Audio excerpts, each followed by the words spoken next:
बिस्मिल्लाहिर्रहमानिर्रहीम। आज जो हमारा टॉपिक है वो है अडाप्टेशन ऑफ प्लांट। जी, adaptation of plant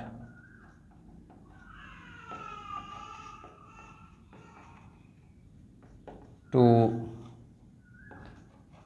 low and high temperature.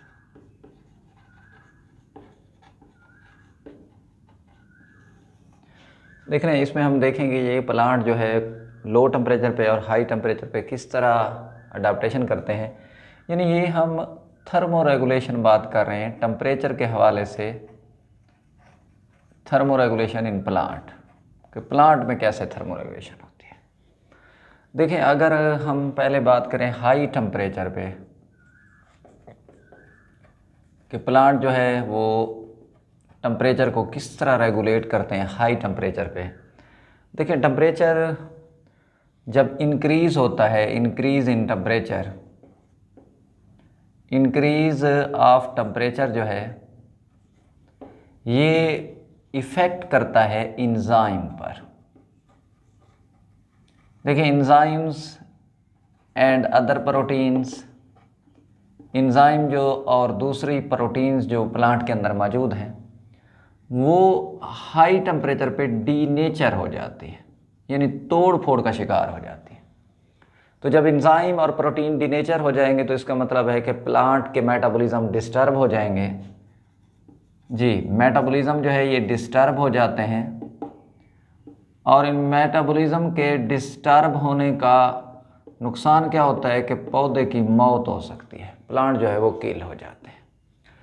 तो अब देखना यह है कि प्लांट जब टेम्परेचर इंक्रीज हो करते हैं तो कैसे सर्वाइव करते हैं। एवोपरेटिंग कूलिंग, ये प्लांट की है अडाप्टेशन कि प्लांट जो है पानी को उड़ा कर ठंडक हासिल करते हैं और एवोपरेटिंग कूलिंग हासिल की जाती है through the process of transpiration. तो ट्रांसपायरेशन से कूलिंग इफेक्ट होता है, प्लांट ठंडे रह जाते हैं।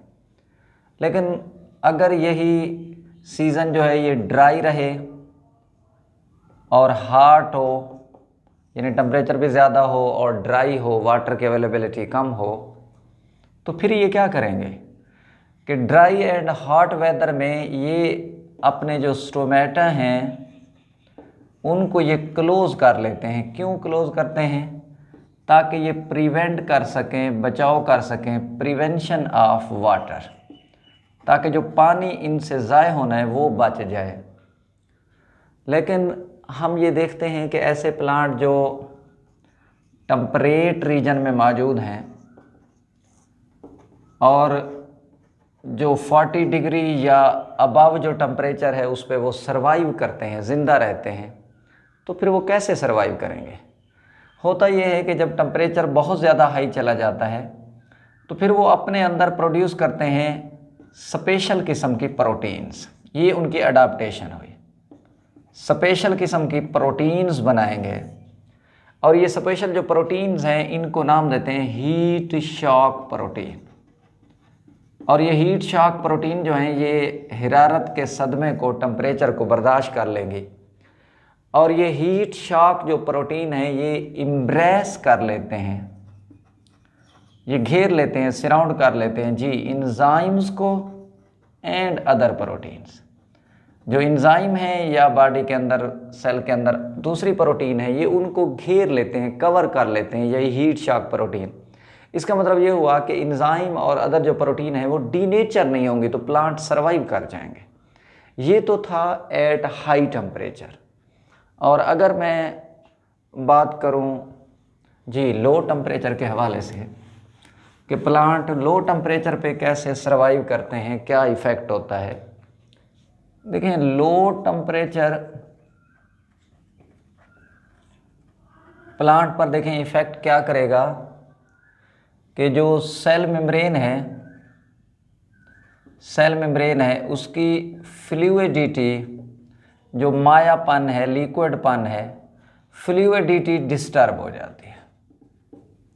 अब ये फ्लूइडिटी क्यों डिस्टर्ब होती है? क्योंकि जो ही टेम्परेचर कम होता है तो जो फैटी एसिड्स मौजूद हैं, लिपिड्स मौजूद हैं, जी, जो फैटी एसिड्स मौजूद हैं सेल मेम्ब्रेन के अंदर, fatty acid in cell membrane, ये क्रिस्टल बना लेते हैं, ये सॉलिड बन जाते हैं, ये क्रिस्टल्स बन जाते हैं, दाने बन जाते हैं। और जब क्रिस्टल बन जाएंगे तो आप समझ जाओ कि सेल मेम्ब्रेन जो है वो बजाय लिक्विड के सॉलिड बन जाएगी। तो इससे जो सॉल्यूट की मूवमेंट है, सॉल्यूट ने जो क्रॉस करना था, गुजरना था, सॉल्यूट की जो मूवमेंट है वो मूवमेंट डिस्टर्ब हो जाती है। और जब सॉल्यूट की मूवमेंट डिस्टर्ब हो जाएगी, इससे सेल जो है वो एक्सचेंज ऑफ मटेरियल नहीं कर सकेगा, सर्वाइवल के चांसेस कम हो जाते हैं। अब आमतौर पे अब प्लांट ने क्या अडाप्टेशन करनी है? प्लांट ने ये अडाप्टेशन करनी है कि वो क्या करता है कि वो आमतौर पे अनसैचुरेटेड फैटी एसिड को इंक्रीज करता है। यानी वो अनसैचुरेटेड फैटी एसिड की जो प्रपोर्शंस होगी, जी, जो तनासुब होगा, प्रपोर्शन को, तनासुब को, तादाद को इंक्रीज करेंगे प्लांट। जब देखें सेल मेम्ब्रेन के अंदर अनसैचुरेटेड फैटी एसिड बन जाएंगे, उनका तनासुब बढ़ जाएगा, तो ये unsaturated fatty acid low temperature पे भी क्रिस्टल नहीं बनाते। तो there is no formation of crystal, no crystal formation. और जब क्रिस्टल फॉर्मेशन नहीं होगी तो सेल मेम्ब्रेन की जो फ्लूइडिटी है वो कायम रहती है। लेकिन अगर हम फ्रीजिंग पॉइंट के हवाले से बात करें, फ्रीजिंग पॉइंट से, अब जब टेम्परेचर बहुत ज़्यादा कम हो जाता है तो मसला क्या होता है कि जो आइस क्रिस्टल फॉर्मेशन है वो प्लांट के अंदर शुरू हो जाती है। यानी पानी जो है वो बर्फ़ बनना शुरू हो जाता है। और ये आइस क्रिस्टल फॉर्मेशन अगर सेल वाल के बाहर बने, अराउंड द सेल बने, तो फिर तो प्लांट पे कोई डिस्टर्बेंस नहीं है, कोई इफेक्ट नहीं है, प्लांट सर्वाइव करेगा। हाँ, अगर ये प्रोटोप्लाज्म के अंदर आइस क्रिस्टल फॉर्मेशन होती है तो ये आइस क्रिस्टल फॉर्मेशन जो है ये परफोरेशन करती है, सुराख कर देगी, जी, मेम्ब्रेन्स में एंड ऑर्गेनेलीज, जो ऑर्गेनेलीज हैं उनके अंदर और जो मेम्ब्रेन्स हैं उनके अंदर ये परफोरेशन करती है, सुराख कर देती है ये आइस क्रिस्टल। तो जब मेम्ब्रेन्स के अंदर, ऑर्गेनेलीज के अंदर पोर्स डेवलप हो जाते हैं तो इसका मतलब है कि टोटली प्लांट सेल जो है वो डिस्ट्रॉय हो जाएगा। तो फिर प्लांट जो आम तौर पे कोल्ड रीजन में सर्वाइव करते हैं,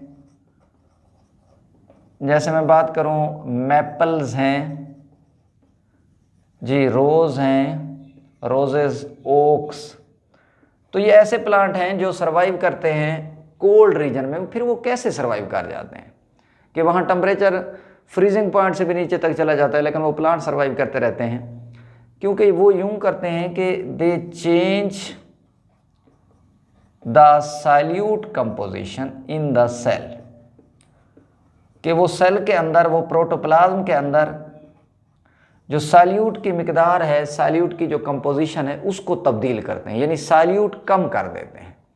मतलब क्या हुआ कि सेल से सॉल्यूट को बाहर भेज देंगे, सेल वाल में भेज दें, बाहर भेज दें, सेल के अंदर सॉल्यूट नहीं रहेंगे।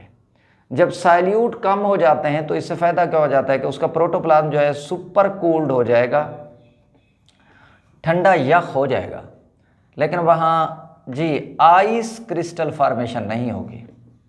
जैसे आप देखते हैं कि आप फ्रिज में एक पानी में आप नमक डाल के रख दें, एक सादा सिंपल रख दें, तो आप देखेंगे जिसमें सॉल्यूट आपने डाले होंगे तो वो जल्दी फ्रीज़ हो जाता है। इसलिए आप जो बाज़ार से बर्फ़ लेते हैं तो उसमें नमक डाला होता है ताकि जल्दी पानी जो है फ्रीज़ हो जाए।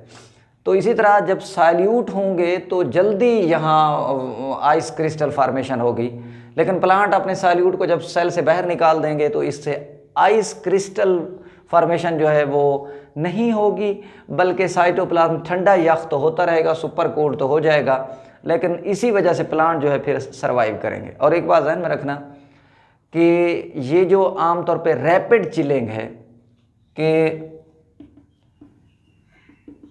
अचानक जो है ये अगर टेम्परेचर कम हो जाए, रैपिड चिलिंग हो जाए, तो ये प्लांट के लिए स्ट्रेसफुल होती है, ज़्यादा ख़तरनाक होती है जी, as compare to gradual drop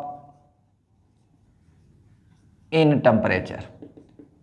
यानी वो कहना ये चाह रहा है कि ये जो ऐसा ऐसा टेम्परेचर सर्दियों में आप देखते हैं डिक्रीज होता है, कम होता है कि 5 है, फिर 4 होगा, फिर 3, इस तरह ऐसा ऐसा, ये ग्रेजुअल डिक्रीज है। तो जब ग्रेजुअल ड्रॉप करेगा टेम्परेचर तो ये प्लांट अपनी अडाप्टेशन अपने अंदर कर लेंगे। लेकिन अगर रैपिड चिलिंग हो जाए कि अचानक ही 20 था तो अब 2 पे आ गया है, तो ये प्लांट के लिए स्ट्रेसफुल है, ये ख़तरनाक होता है। लेकिन नेचर में इस तरह होता नहीं है, वहाँ ग्रेजुअल ड्रॉप इन टेम्परेचर होता है ताकि प्लांट जो है अपनी अडाप्टेशन कर लें। तो रैपिड चिलिंग स्ट्रेसफुल होगी then the gradual drop in temperature. अल्लाह हाफिज़।